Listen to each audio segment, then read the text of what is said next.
tutakuja na kwaya ya The Angelos.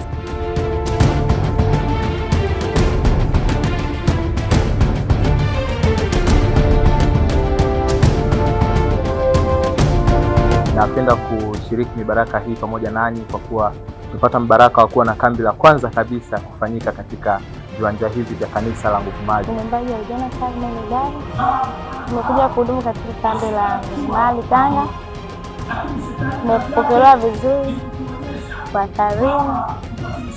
Tumebarikiwa na kambi hili. Tumekuwa na kambi la Nguvu Mali ambalo linaendeshwa katika mwaka 2026. Ni kambi ambalo kwa kweli ni kambi la kipekee. Tunazidi kubarikiwa mahali hapa kwa sababu watu wanaendelea kuona ukuu wa Mungu katika maisha yao. Tumebarikiwa kuwa na kwaya ya Karmeli, lakini pia tumebarikiwa kuwa na kwaya ya Angelos kutokea kule Dar es Salaam. Zote hizi ni kwaya ambazo zinatubariki pamoja na wahudumu mbalimbali ambao wamekuwa wakizungumza katika makambi haya.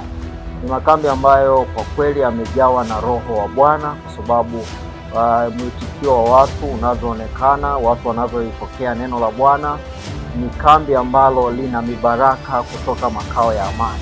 Kwa hivyo tunaamini ya kwamba tutaendelea kubarikiwa mahali hapa mpaka kufikia siku ya Sabato. Wengi watakuwa wamempokea Kristo kwa namna ambavyo anazidi kutubariki kupitia mhudumu Pastor Nyone, lakini pia Pastor Welwel na mimi pia ambaye tumekuwa tukihudumu katika makambi haya. Niwakaribishe wote tukaribie katika makambi haya, maana tutapokea mibaraka ya Bwana na Mungu awabariki sana.